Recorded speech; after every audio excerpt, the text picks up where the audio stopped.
তোমরা 5 জনে মিললে যে আমার লেফটিনটা সাফ করছো এর লেগে আমি ঠিক করছি তোমরা 5 জনে 25 টাকা করে দাম। তোমরা 5 জন ভাগ করে নিয়ে বাগা 5 টাকা করে। এটা আমি অঙ্ক কইরা বাইর করছি, বুঝছো? আপনি কি আমরা ব্যাক কল পাইছুন? আমরা 5 জনে কাম করছি, যদি আপনি 25 টাকা হয় তাহলে আপনারা 5 টাকা করে না, আমরা 14 টাকা করে দেন লাগবো। আপনি এটা কিতা কই? না না, ভুল কইতাছো তোমরা, বুঝছি তোমরা অঙ্ক কইরা বুঝাইতে হবে। আয়ো ব্ল্যাক বোর্ড তোমরা দেখাইতাছি। দেখো আমি কি লিখি,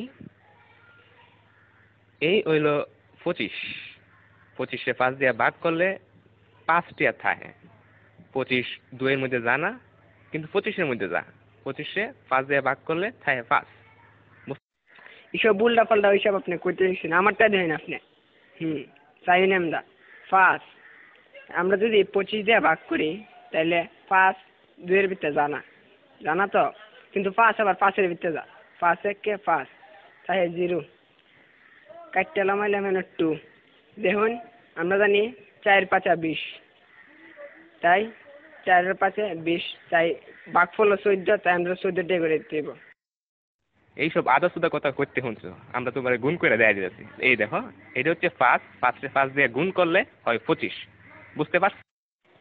এটা আজাইরা ফাজাইরা আপনি কি সব করতেছেন? হ্যাঁ, আপনার হিসাব হয়েছে না, আমি আপনার আবার নতুন টিকা হিসাব করে দেখাইতেছি। এটা কেন 14 আর 5 গুণ করলেও 4 5 20, 5 1 5, মোট কত হইল? 25। দেখছেন আমার হিসাব? অহন বুঝতে পারছি তোমরা সত্যি আসুদা। আমরা অঙ্কটা দেখো, 14 14 14 14 5 বার দিছি। এই দেখো এখন 4টা 5 যোগ করলে এখানে হইতাছে কত হইতাছে দেখো, 4 আর 4 8, 8 আর 4 16, 16 আর 4 20। 1 21 22 23 24 25। দেখছেন না করে কাটায় কাটায় 25 টাকা। আপনি কি হিসাব শিখছেন সারা জীবন পড়ালেখা কইরা, কি বালের হিসাব? হালিয়ার হালাই কি বুঝাই গেল এটা আমারে?